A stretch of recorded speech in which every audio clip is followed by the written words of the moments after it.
आदाब, आप देख रहे हैं प्राइम डिबेट। मैं हूं आपके साथ अबू हुरैरा। लद्दाख में एलएसी पर तनाव बरकरार है। चीन लगातार अपनी नापाक हरकत कर रहा है। कभी गलवान वादी में कब्जे की कोशिश, कभी फिंगर 4 से फिंगर 8 में रसाई और अब हिंदुस्तानी चौकियों के करीब फायरिंग। आखिर चीन की इस बौखलाहट की वजह क्या है? चीन सरहद पर चाहता आखिर क्या है? एक तरफ बातचीत और दूसरी तरफ नापाक हरकत। चीन की इस बेचैनी का आखिर राज क्या है? क्या चीन को चीन की ही जबान में जवाब देने की जरूरत है? क्या चीन अपनी हरकतों से पूरी दुनिया को एक तरफ गुमराह कर रहा है और क्या चीन की हरकतों पर अब हिंदुस्तान को करारा जवाब देने का वक्त आ गया है? आज इसी पर हम प्राइम डिबेट में बात करेंगे। मेरे साथ बहुत खास मेहमान जुड़ेंगे, लेकिन सवाल यही उठ रहा है कि क्या चीन आखिर कौन सी जबान समझेगा? चीन के अंदर जो बेचैनी है, इस बेचैनी का इलाज आखिर क्या कुछ है? आज इसी को समझेंगे। बहुत खास मेहमान मेरे साथ जुड़े हुए हैं। बहुत जल्दी अपने मेहमानों का आपसे तारुफ करा देता हूं। मेरे साथ राजीव पांडे साहब बीजेपी स्पोक्स पर्सन हैं, कर्नल टीपी त्यागी साहब वीर चक्र डिफेंस एक्सपर्ट हैं, दिफाई उमूर के माहिर हैं, और मेरे साथ साधना भारती जी हैं, स्पोक्स पर्सन हैं कांग्रेस की। कुछ देर में हमारे साथ ग्राउंड जीरो से हमारे रिपोर्टर भी लद्दाख से हमारे साथ होंगे।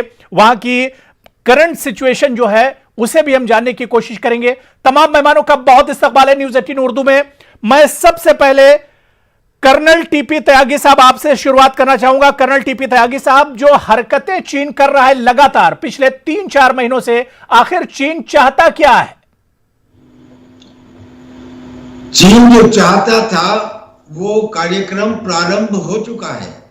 उसको हमने पहले 15 जून को गलवान में दिखाया, फिर 29 अगस्त को ब्लैक टॉप में दिखाया और फिर उसके बाद अब उसको हमने मुखबारी चौकी के ऊपर दिखाया, जब वो लोग अपनी बंदूक और लट्ठा और तार और पता नहीं क्या क्या हथियार लेके आ गए थे, लेकिन हमारे जाबाज सिपाहियों ने उन्हें वहां से हटा दिया।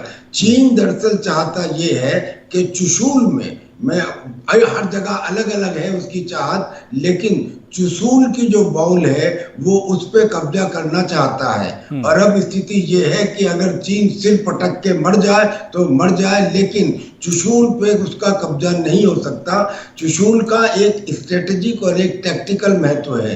टैक्टिकल तो ये कि वहां कई किलोमीटर लंबा मैदान है जिसमें मैकेनाइज्ड फोर्सेस को डिप्लॉय किया जा सकता है। और स्ट्रेटेजिक ये कि अगर चाइना लेह की तरफ किसी किस्म की कोई आक्रामक कार्रवाई करना चाहे या घुसना चाहे तो चुशूल के बगैर घुस नहीं सकता।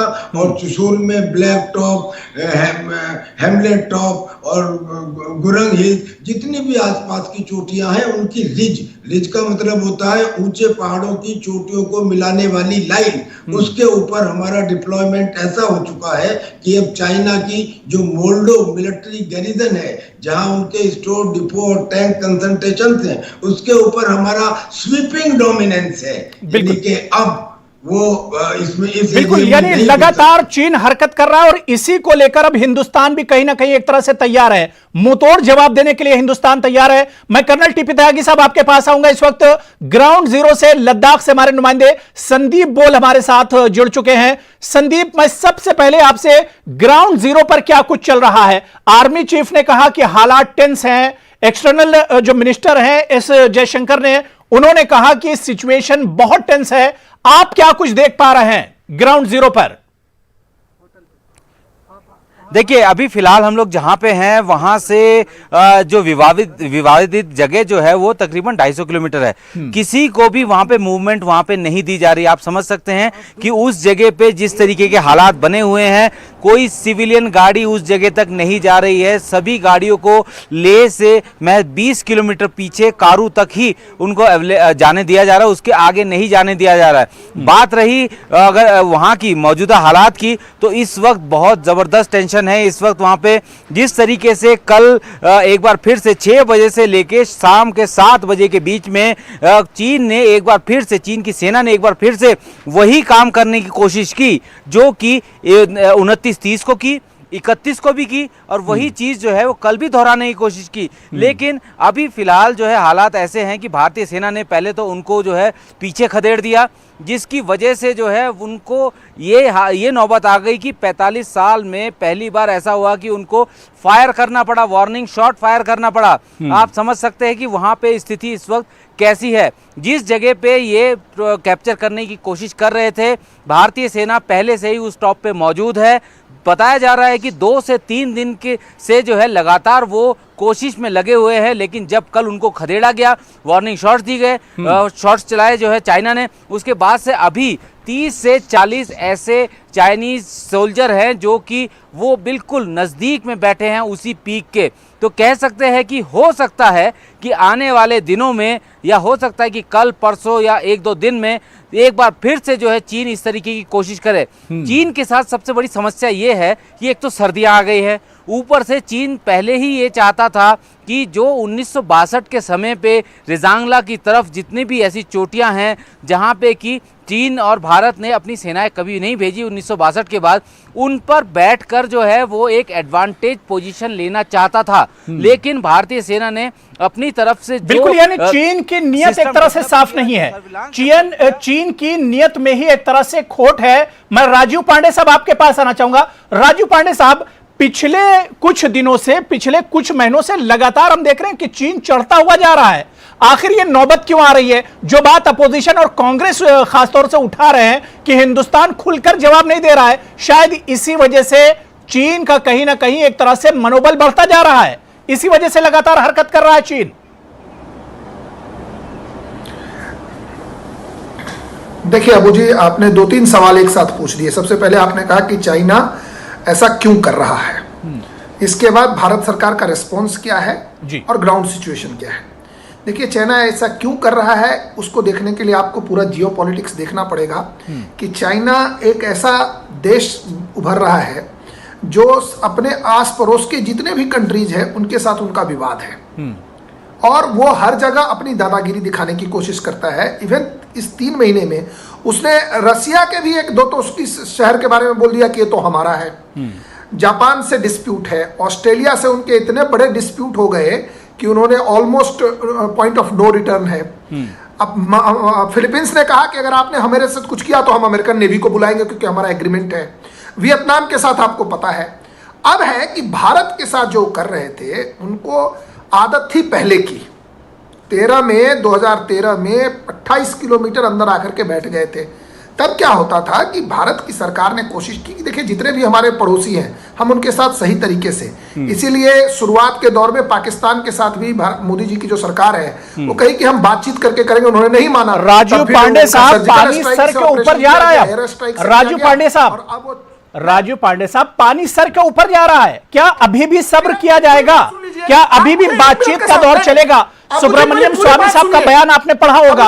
सुब्रमण्यम स्वामी ने बाकायदा ट्वीट किया है। उन्होंने कहा कि बातचीत का तो वक्त ही नहीं बचा है। लगातार चीन जिस तरह से नापाक हरकतें कर रहा है, जिस तरह से चढ़ता जा रहा है, क्या ऐसे में अब जवाब देने का वक्त नहीं है?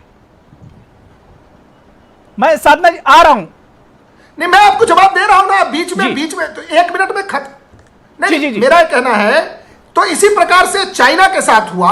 अभी जो हमारे बीच जो कर्नल साहब, रिटायर्ड कर्नल साहब बैठे हैं, उन्होंने बताया कि किस तरीके से जवाब दिया गया। चाहे गलवान में दिया गया, 29-30 की रात को दिया गया या कल दिया गया। अगर आप इसके पीछे जाएंगे तो एक डिफेंस मिनिस्टर हुआ करते थे जो 2008 में आपको याद है स्टेटमेंट दिया था एंटोनी साहब ने, कुछ नहीं किया उन्होंने, कि हम उधर इंफ्रास्ट्रक्चर इसलिए नहीं बढ़ाते थे कि चाइनीज सेना आ जाए। आज इंफ्रास्ट्रक्चर पे हमारे इंडिपेंडेंट जो बैठे हैं चैनल पे, उनसे आप डिफेंस एक्सपर्ट से पूछिए कि क्या राजीव पांडे साहब ये देखिए हमारी अपनी कमी है। राजीव पांडे साहब, पास्ट में क्या हुआ ये क्यों देख रहे हैं? कांग्रेस ने क्या किया, किस सरकार ने क्या किया, इसे आखिर क्यों देखा जा रहा है? मौजूदा में हमारे सामने जो चैलेंज है इससे किस तरह से निपटा जाएगा, इस पर बात होनी चाहिए। मैं ठीक है राजीव पांडे साहब, मैं राजीव पांडे साहब आपके पास आ रहा हूं।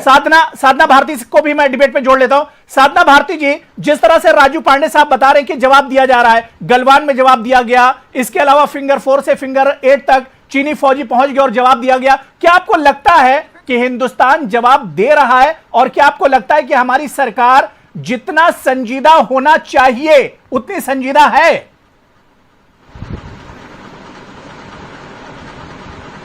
देखिए, ये बात तो मैं पहले से कई डिबेट्स में रही हूं, आपके चैनल्स पे भी कई बार इस पर चर्चा हुई, और मैं तो बहुत पहले शुक्रिया आपको बोलूंगी, आपके चैनल को, कि इस पर डिबेट हो रही है। नहीं तो अधिकतर आजकल मीडिया के चैनल जो हैं वो क्राइम धारावाहिक में ही लगे हुए हैं। लेकिन आज की जो परिस्थिति है, जैसे अभी राजीव पांडे जी को मैं सुन रही थी, मैं तो यही कहूंगी, कभी सोचा ना था कि ऐसा भी दौर आएगा कि झूठ को सच के बाजारों में इस तरीके से बेचा जाएगा।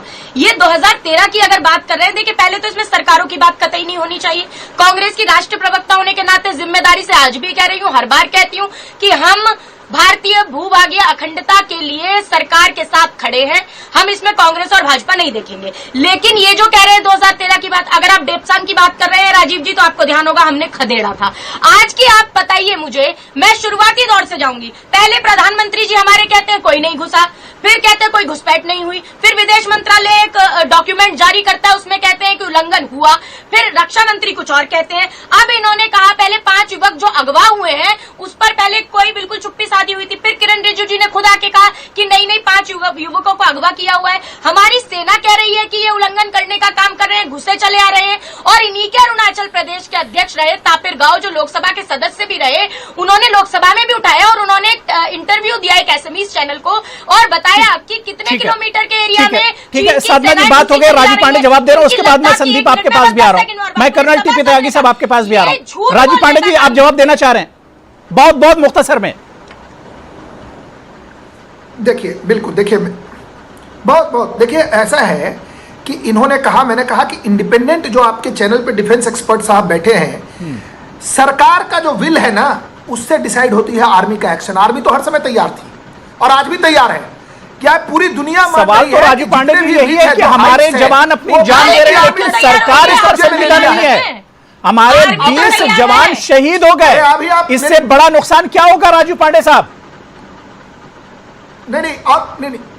नहीं, देखिए क्या है, अगर आप बैठे हैं 20 जवान शहीद हुए, बिल्कुल सही बात करें, उनके शहादत को नमन है, उनको जवाब देने में शहीद हुए। देखिए कल को ये आप कह रहे हैं लड़ाई होगी तो शहादत हुई है, मैं मानता हूं। मेरा ये कहना है कि क्या भारत की सरकार ने रेस्पॉन्स में कोई कमी रखी है? आपके डिफेंस एक्सपर्ट बैठे हैं, उनसे पूछ लीजिए ना कि भारत की सरकार का रेस्पॉन्स बिल्कुल रखी है। आप किस प्रकार का है, किस प्रकार से चाइनीज छटपटा रहे हैं और चाइनीज जो इंडिया का जो एजेंट है, इंडिया देखिए चाइना के पास केवल 3 लोग हैं, पाकिस्तान। अरे सुनो यार राजीव जी बस एक सवाल बताइए, यथास्थिति अप्रैल में कब होगी? चाइना के साथ यार नहीं हूं मैं, यार मत बोलिए, क्या तरीका है ये? से बात कीजिए, आप नेशनल टेलीविजन पर बैठे हुए हैं, आप हो चुकी है। आप बताइए यथास्थिति अप्रैल कब कैप्चर नहीं था, भारत सरकार ने कैप्चर किया है। लगातार मिसाइलें तैयार कर रही है चीन, लगातार मिसाइलें तैयार कर रही है। आप एक काम करिए ना, आपके देखिए आपके बोलने से कुछ होगा नहीं ना, मेरे बोलने से कुछ होगा। मेरा ये क्या कहना है, झूठ बोलने से देश की जनता आपके झूठे नेताओं को भी जानती है और आपको भी जानती है। देखिए मेरा क्या कहना है ना, तो इसी पैनल पर एक डिफेंस एक्सपर्ट है, उनसे पूछ लीजिए। इसी पैनल पे एक डिफेंस एक्सपर्ट है, उनसे पूछ लीजिए। फिर आप देखिए, आप डिफेंस एक्सपर्ट की बात नहीं मानेंगे, आप रिटायर। ठीक है, मैं कर्नल टीपी त्यागी साहब मैं आपके पास आ रहा हूँ। ठीक है साधना जी बात हो गई, राजू पांडे बात हो गई। मैंने काफी टाइम दे दिया आप लोगों को, लेकिन आज सवाल मुल्क के सामने है, सवाल हमारे सामने है, सवाल सरकार के सामने है। कर्नल टीपी त्यागी साहब, सरकार या अभी राजू पांडे साहब, सरकार के जिस रिस्पांस की बात कर रहे हैं, क्या सरकार उस पर खरी उतर रही है? हमने देखा कि किस तरह से पिछले 3-4 महीनों से कई बार लगातार निशाना बना रही है हमारे जवानों को। पीएलए की अगर हम बात करते हैं और चीन की अगर हम बात करते हैं, क्या वाकई में रिस्पांस आपको सही लग रहा है? सटीक रिस्पांस है सरकार का? देखिए सरकार का तो ये रिस्पांस सही इसलिए माना जाएगा कि गलवान में उन लोगों ने गोली इसलिए नहीं चलाई क्योंकि एक ऐसी संधि की गई थी। आज मैं पूछना चाहता हूं कि जब संधि शुरू में हुई थी तो उसमें एक सेंटेंस था, both sides will respect the existing LAC, लेकिन चीन ने कहा कि इसमें से एग्जिस्टिंग वर्ड हटा दीजिए। हमारे तत्कालीन प्रधानमंत्री जी ने कहा जो आज्ञा उन्होंने एग्जिस्टिंग हटा दिया।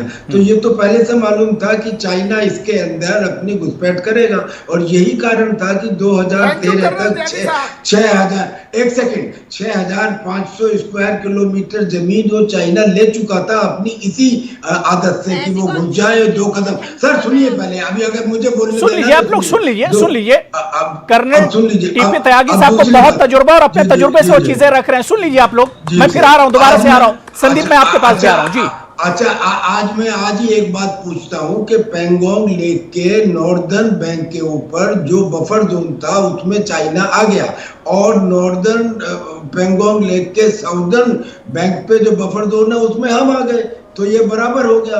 और आज स्थिति ऐसी हो गई है कि सदर्न बैंक में जितनी भी ऊंची पहाड़ियां हैं उनकी जो रिज लाइन है, यानी कि ऊंची पहाड़ियों की चोटियों को मिलाती हुई लाइन, जहां से हमारी स्वीपिंग डोमिनेंस है, मिलिट्री गैरिजन जो मोल्डो का है उसके ऊपर भी, और जो चाइना के टैंक कंसंट्रेशन है उसके ऊपर भी, यानी कि अब अगर वो लाख चाहें तो चुशूल बाउल में आ नहीं सकते। और चुशूल की एक स्ट्रेटेजिक और टैक्टिकल इंपॉर्टेंस है। टैक्टिकल तो मैं बता चुका कि उसमें करीब कई किलोमीटर का मैदान है जिसमें हमारे मैकेनाइज्ड फोर्सेस को डिप्लॉय किया जा सकता है। और स्ट्रेटेजिक ये कि आज आने वाले समय में भी चाइना बगैर चुशूल के लेह में नहीं आ सकता, और चुशूल में हम उसे घुसने नहीं देंगे। तो हमने ये जो किया, लेकिन लगातार जिस तरह से चीन हरकत कर रहा है, कहीं ना कहीं वो मौके की तलाश में है।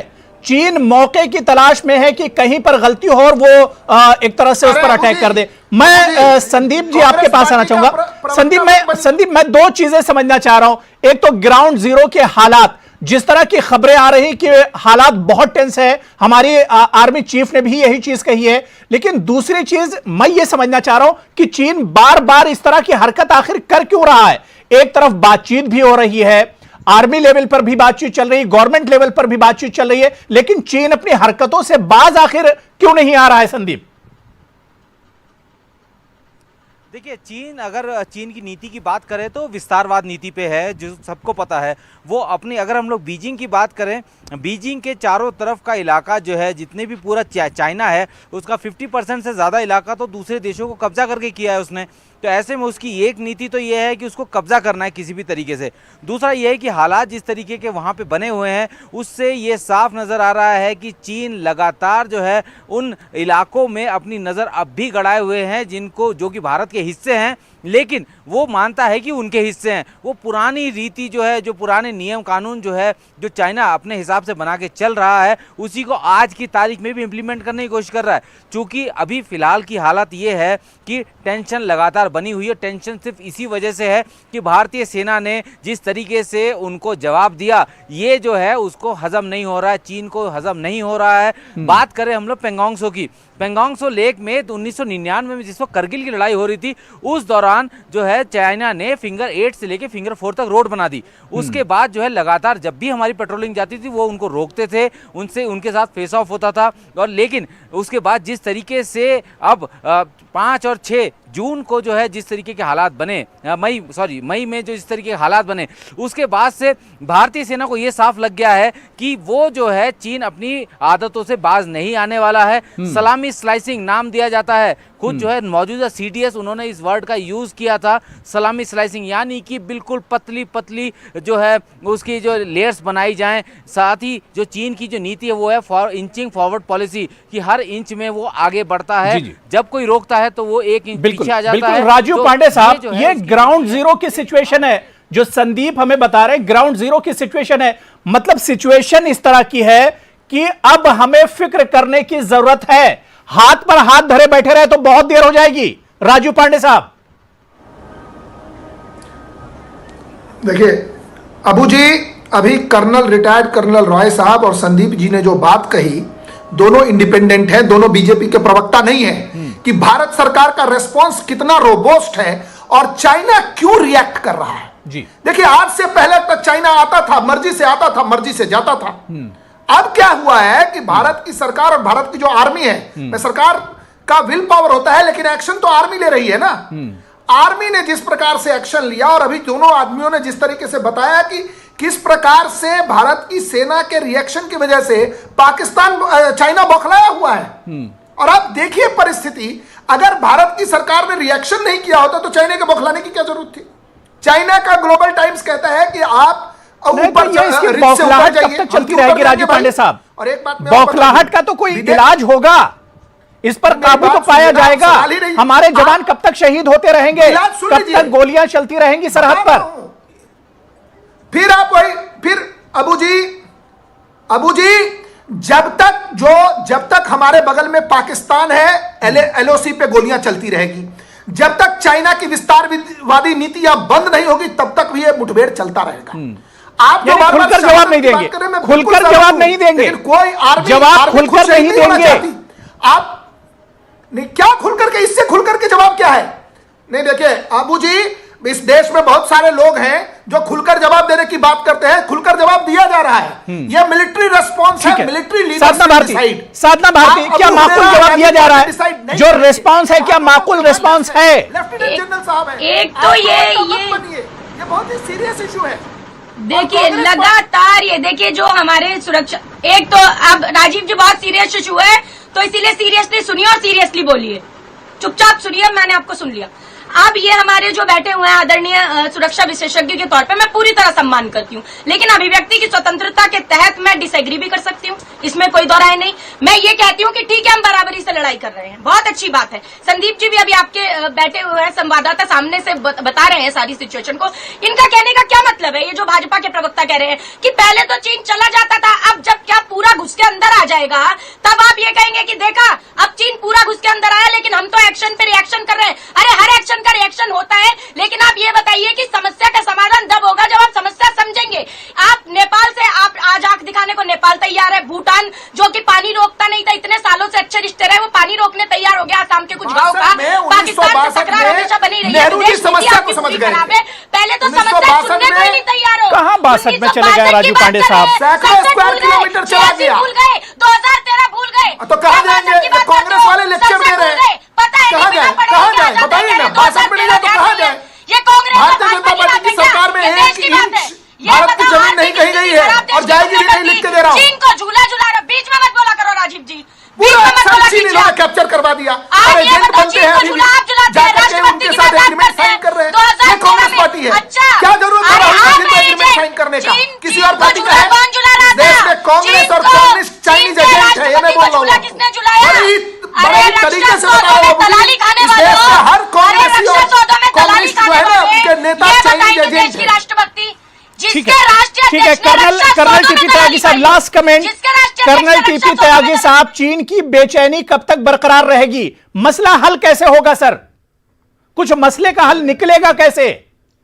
बिल्कुल निकलेगा। चीन के ग्लोबल टाइम्स में, हालांकि वो उनका भभुई है, लेकिन उसमें आज एक ऐसा बयान आया कि विंटर आने से पहले समस्या का समाधान हो जाएगा। दूसरी बात, जो चीन के एक्सटर्नल अफेयर्स मिनिस्टर है वो 3 दिन पहले रूस के पास जाके बैठ गए। तीसरी बात, अरुणाचल प्रदेश में जिन 5 लड़कों को लिया था और ये कहा था कि अरुणाचल प्रदेश हमारा है, उन्हें आज वापस करने के लिए भी तैयार हो गया। ऐसे और भी कई एक्शन है जिनको देख के ये लगता है कि चीन, भाई पिटा हुआ आदमी गाली तो देगा। अब वो पिटा हुआ है, लिहाजा उसने अपने 30-40 सैनिक वहां पे 30-40 अपने सैनिक भेज दिए मुखपोरी चोटी के नीचे। लेकिन मुझे लग रहा है कि चीन अब नेगोशिएटिंग टेबल पे आएगा, क्योंकि हमने प्री एम्प्टिव स्ट्राइक पहली बार ली है। प्री एम्प्टिव स्ट्राइक जो हमने ब्लैक टॉप पे लिए वो पहली बार ली है, लिहाजा नेगोशिएटिंग टेबल पे बात करने में ताकत आ गई है। और फिर ये भी ना समझा जाए कि हम अमेरिका के पिछलग्गू हैं। अगर अमेरिका इतना ही ख्याल रखने वाला होता तो उसने फिलीपींस का क्यों नहीं रखा था, जिसका केस यूएनओ में मान भी लिया गया था। उसने जब देखा कि हिंदुस्तान की सेना तो सीना तान के खड़ी हो गई। बिल्कुल, कहीं ना कहीं वो चीन की इज्जत भी एक तरह से दांव पर लगी हुई है। पूरी दुनिया को तो गुमराह कर रहा है, लेकिन हिंदुस्तान से ऐसे निकल कर नहीं जाएगा। हिंदुस्तान के पंजों में एक तरह से अब चीन फंस चुका है, अब उसे बातचीत की मेज पर आना होगा। लेकिन सवाल यह भी उठता है कि अगर चीन इस तरह से नहीं मानता है, सीडीएस ने भी यही कहा है कि अगर चीन इस तरह से बात से नहीं मानता है तो उसका जवाब लात से भी दिया जाएगा। अगर बात से वो नहीं मानता है तो सरकार को इस ऑप्शन पर भी गौर करना होगा। बहुत बहुत शुक्रिया कर्नल टीपी त्यागी साहब, बड़ी बेबाकी से आपने अपनी बात रखी। राजीव पांडे साहब, साधना भारती जी और संदीप बोल, सभी का बहुत बहुत शुक्रिया हमारे साथ प्राइम डिबेट में जुड़ने के लिए। आदाब।